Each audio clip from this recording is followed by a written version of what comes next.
فقیر اسماعیل حقی کہتا ہے کہ حضور سرور عالم صلی اللہ تعالیٰ علیہ وآلہ وسلم کو بیت المقدس کے راستے سے لے جانے کا مقصد یہ تھا کہ آپ کے قدموں سے بیت المقدس کو بھی برکت نصیب ہو، اس لیے کہ یہی مدینۃ القدس اور بہت سے انبیاء علیہ السلام کی عبادت گاہ ہے۔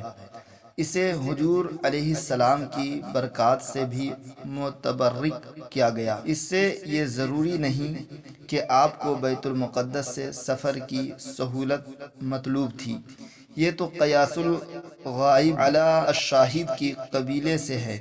سفر کی سہولت اجساد ثقیلہ کو ضرورت ہوتی ہے۔ اجسام لطیفہ کو سہولت کا کیا معنی؟ بالخصوص ملکوتی حضرات اور ارواح طیبہ تو اس قسم کے تکالیف سے منزہ اور پاک ہے، اس لیے کہ لطیف اشیاء ایسی ضرورتوں کی محتاج نہیں ہوتے ہیں، اور عاشق مصطفیٰ صلی اللہ تعالیٰ علیہ وآلہ وسلم کو معلوم ہے کہ حضور سرور عالم صلی اللہ تعالیٰ علیہ وآلہ وسلم تمام کائنات سے یہاں تک کہ ملکوت والاہوت اور قدسی اور ملائل اعلیٰ و دیگر تمام مقربین ملائکے سے لطیف ترین ہے۔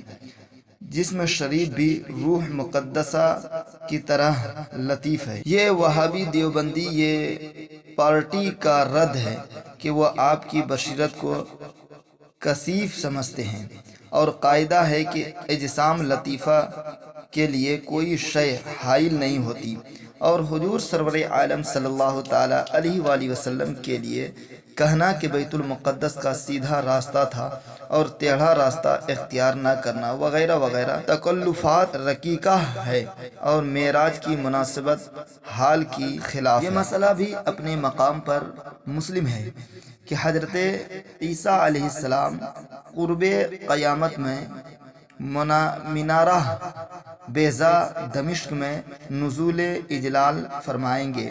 اگر آسمان کے راستے والی بات ہوتی تو وہ بھی بیت المقدس میں اترتے، حالانکہ دمشق اور شام کے درمیان کافی فاصلہ ہے۔ اس سے ثابت ہوا کہ حضور علیہ السلام کا بیت المقدس سے آسمانوں پر تشریف لے جانا راستے کی وجہ سے نہ ہوا، اسے عقل بھی نہیں مانتی۔ حضور نبی پاک صلی اللہ تعالیٰ علیہ وآلہ وسلم کے شب معراج بیت المقدس میں جانے کے حالات ہم نے پہلے عرض کر دیے۔ واپسی پر اس کے متعلق کافروں نے جو سوال کیا اس کا اصل واقعہ، پھر اس پر جو لاعلمی کا اعتراض اٹھایا، سوال پیدا یہ ہوا کہ بعد معراج جب رسول صلی اللہ تعالیٰ علیہ وآلہ وسلم سے کافروں نے بیت المقدس کا حال دریافت کیا تو حضور متردد ہوئے۔ جب اللہ جل شانہ نے بیت المقدس حضور کے سامنے کیا تب حضور نے کافروں کو اس کا حال بتایا۔ اگر حضور علیہ السلام کو پہلے سے معلوم ہوتا تو آپ تردد نہ کرتے اور فوراً بتا دیتے۔ اس سے معلوم ہوتا ہے کہ آپ کو ہر چیز کا علم نہیں۔ تو اس کا میں جواب بتا دیتا ہوں۔ تردد سے لاعلمی ثابت کرنا جہالت ہے، اس لیے کہ لاعلمی کے لیے صریح الفاظ ضروری ہے۔ تردد کی وجہ یہ ہے کہ حضور علیہ السلام کافروں کے سوال سے ان کی ناقدری یا بے وقوفی سے حیران ہوئے کہ یا اللہ، میں تو ایک عجیب سفر میں ایسے ملاقات پہ پہنچا کہ جہاں جبرائیل علیہ السلام بھی پر نہیں مار سکتے، اور جہاں انبیاء علیہ السلام ان مقامات پہ پہنچنے کو ترستے ہیں، اور یہ بے وقوف کافر مجھ سے صرف بیت المقدس کا پوچھتے ہیں۔ کاش میرے قدردان اس وقت ہوتے تو مجھ سے پوچھتے کہ عرش معلیٰ کے مینار کتنے اور کیسے ہیں، یا پوچھتے کہ اے لامکاں کے مہمان، اللہ تعالیٰ کے صفات و افعال کے تجلیات کیسے پائے، ذات حق کے دیدار سے مشرف ہوئے، اس کی کیفیت کیسی تھی۔ یہ بلا تمثیل یوں ہے کہ ایک بہت بڑا علامہ کسی شہر میں جائے جس کے علم کی دھوم ہو، وہ بھی اپنے علم پر ناز ہو، جب اسی دوران اس سے کوئی سوال کرے کہ کریمہ بخت کا کیا ترجمہ ہے، تو وہ علامہ حیران ہو کر کاش کوئی مجھ سے مطول کا سوال کرتا وغیرہ وغیرہ۔